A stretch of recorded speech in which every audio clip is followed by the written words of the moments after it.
லைஃப்ல பெரிய ஆளா இருக்கிறவங்க யாருன்னு பாத்தீங்கன்னா அவங்க லைஃப்ல ஒரு பாயிண்ட்ல பெரிய ரிஸ்க் எடுத்திருப்பாங்க. பெரிய ரிஸ்க் எடுத்தாதாங்க பெரிய ஆளாக ஆக முடியும். நீங்க மட்டும் ஏன் ரிஸ்க் எடுக்கிறதுக்கு இவ்வளவு பயப்படுறீங்க?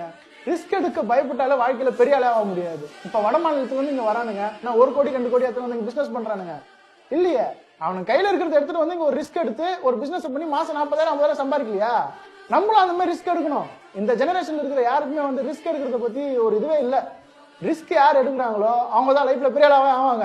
என்ன பிரச்சனை? என்ன ஒரு ஆவேசம் இருக்கு? என்ன இது மச்சான், நாங்க வந்து ஒரு மோட்டிவேஷன் வீடியோ எல்லாம் பார்த்து பயங்கரமா மோட்டிவ் ஆயிருக்கோம். அதனால காலேஜ் எல்லாம் போகாம அதெல்லாம் விட்டுப்புட்டு பானிபூரி கடையெல்லாம் ஸ்டார்ட் பண்ணி பெரிய ஆளான்னு முடிவு போட்டோம். காலேஜ் நீ பாட போறீங்களா? ஆமாடா. என்ன மோட்டிவேஷன் புரியல, என்ன காட்டு. டேய் இவனா? டேய் எங்க ஏரியால இவன் கஞ்சா வச்சிட்டு இருப்பான்டா.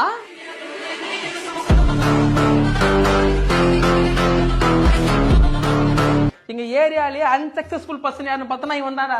இவன் தான் சக்சஸ். மோட்டிவேஷனல் ஸ்பீக்கர் ஆகிறதுக்கு ஃபர்ஸ்ட் குவாலிஃபிகேஷன் வாழ்க்கையில எதுவும் பண்ணிடக்கூடாதுடா.